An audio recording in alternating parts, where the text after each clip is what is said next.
NCERT biology में 8 chapter के अंदर हमारा आज का टॉपिक यूकेरियोटिक कोशिकाएं हैं।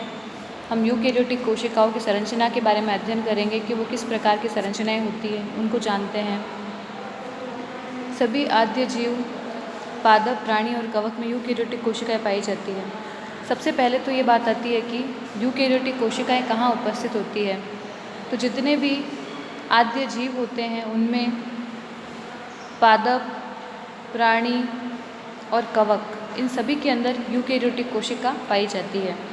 यूकेरियोटिक कोशिकाओं में झिल्लीदार अंगकों की उपस्थिति के कारण कोशिका द्रव्य विस्तृत कक्षयुक्त प्रतीत होता है। यूकेरियोटिक कोशिका के अंदर झिल्ली युक्त अनेक कोशिकांग पाए जाते हैं। यूकेरियोटिक कोशिकाओं में झिल्लीमय केंद्रक आवरण युक्त व्यवस्थित केंद्रक मिलता है। यूकेरियोटिक कोशिकाओं में केंद्रक भी उपस्थित होता है जिसकी दोहरी झिल्ली होती है। इसके अतिरिक्त यूकेरियोटिक कोशिकाओं में विभिन्न प्रकार के जटिल गतिशील कोशिकीय कंकाल जैसी संरचना मिलती है। इसमें आनुवंशिक पदार्थ गुणसूत्रों के रूप में व्यवस्थित रहता है। आनुवंशिक पदार्थ जो होता है वो गुणसूत्र होता है। इस तरह की संरचना होती है गुणसूत्र में। तो इस तरह की संरचना यूकेरियोटिक कोशिका के अंदर उपस्थित होती है। सभी यूकेरियोटिक कोशिकाएं एक जैसी नहीं होती हैं। पादप और जंतु कोशिकाएं भिन्न होती हैं।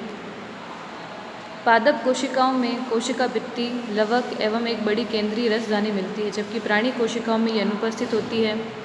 दूसरी तरफ प्राणी कोशिकाओं में तारकाय मिलता है जो लगभग सभी पादप कोशिकाओं में अनुपस्थित होता है। इसका मतलब ये है कि जिस हम पादप कोशिका और जंतु कोशिका की बात करते हैं उनकी संरचना में कुछ विभिन्नता पाई जाती है। इसमें सबसे पहली बड़ी विभिन्नता ये होती है कि पादप कोशिका में रसधानी मिलती है, एक बड़ी रसधानी पाई जाती है। पादप कोशिका में कोशिका भित्ति होती है, लवक होता है और बड़ी रसधानी पाई जाती है, और ये सभी चीज़ें जंतु कोशिका के अंदर नहीं पाई जाती है। दूसरी तरफ प्राणी कोशिका के अंदर तारकाय मिलता है और ये तारकाय पादप कोशिका के अंदर नहीं पाया जाता है। तो इस तरह से हम यूकेरियोटिक कोशिका की संरचना के बारे में देखते हैं।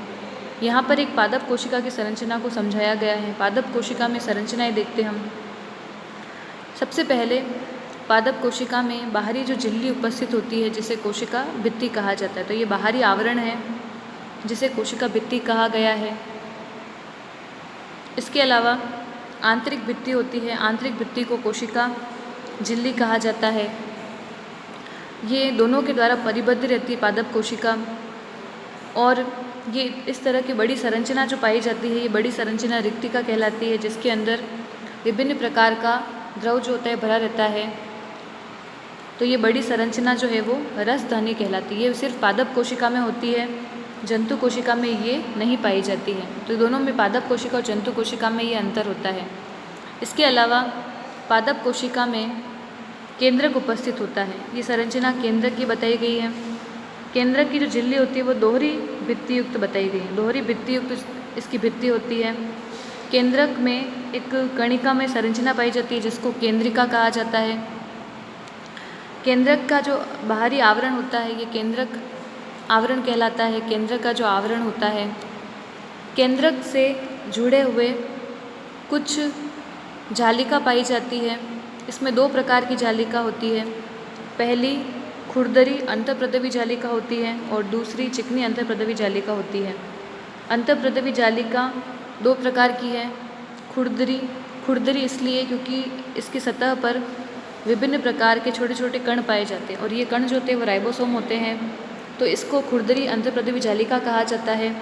और दूसरी चिकनी अंतःप्रदवी जालिका होती है जिसके ऊपर राइबोसोम जो होते हैं वो नहीं पाए जाते हैं। एक छोटी कणिका उपस्थित होती है जिसे लयनकाय कहा जाता है। ये संरचना बताई गई है लयनकाय की। इसके पश्चात और कौन सी संरचनाएं होती है इसके अंदर, तो ये संरचना माइटोकॉन्ड्रिया उपस्थित होता है। ये संरचनाएं बताई गई है। इस तरह की अनेक माइटोकॉन्ड्रिया उपस्थित होते हैं, और इसके अंदर गोल्जी उपकरण या केंद्रक उपकरण उपस्थित होता है। इसको गोल्जी उपकरण भी कहा जाता है। ये भी पादप कोशिका के अंदर पाया जाता है। इसके अलावा ये सूत्रकणिका, जिसे माइटोकॉन्ड्रिया भी कहते हैं, हम सूत्रकणिका को माइटोकॉन्ड्रिया भी कहते हैं, ये उपस्थित होता है। अनेक छोटे छोटे कण उपस्थित होते हैं जिनको राइबोसोम कहा जाता है। पादप कोशिका में हरित लवक पाया जाता है। ये सभी कोशिकांग कोशिका के पादप कोशिका में परोक्सीसोम भी पाया जाता है। और जितना भी द्रव भरा रहता है कोशिका के अंदर उसको कोशिका द्रव्य कहा जाता है। तो इस प्रकार से पादप कोशिका की संरचना होती है। इसके अलावा जंतु कोशिका में कौन कौन सी चीज़ें उपस्थित होती है, तो जंतु कोशिका में भी दोहरी झिल्ली युक्त संरचना होती है। ये दोहरी झिल्ली युक्त संरचना ये केंद्रक संरचना है और केंद्रक के अंदर दोहरी झिल्ली उपस्थित है। ये पहली बाहरी और आंतरिक 2 झिल्लियाँ उपस्थित होती है। ये मध्य में केंद्रिका उपस्थित होती है। माइटोकॉन्ड्रिया उपस्थित होता है। ये सभी माइटोकॉन्ड्रिया हैं जिनको सूत्रकणिका कहा जाता है। इसमें ये खुरदरी अंतःप्रदवी जालिका होती है और ये चिकनी अंतःप्रदवी जालिका उपस्थित होती है।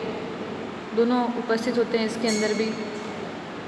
और इसकी संरचना के अंदर हम अगर देखें तो इसके अंदर एक विशेष प्रकार की संरचना होती है जो केवल जंतु कोशिका में ही पाई जाती है। ये है तारक काय। ये तारक काय जो होता है वो केवल जंतु कोशिका में पाया जाता है, पादप कोशिका में नहीं पाया जाता। दोनों के अंदर ये अंतर हो गया। परोक्सीसोम उपस्थित रहता है। लयन काय, लाइसोसोम जिसे कहा जाता है वो उपस्थित होता है। ऊपर ये गोल्जी काय बनाया गया है, ये गोल्जी काय भी उपस्थित होता है। तो इस प्रकार से जंतु कोशिका की संरचना होती है। जंतु कोशिका के अंदर केवल जीव द्रव्य झिल्ली पाई जाती है, जिसे हम कोशिका झिल्ली कहते हैं, केवल वही उपस्थित होती है। इसके अंदर कोशिका भित्ति नहीं पाई जाती। तो पादप कोशिका और जंतु कोशिका में अंतर होता है कि जंतु कोशिका के अंदर कोशिका भित्ति नहीं पाई जाती जंतु कोशिका के अंदर। तो इस प्रकार से ये एक यूकेरियोटिक सेल है दोनों, जिसकी संरचना हमने पढ़ी, अध्ययन किया इसका हमने।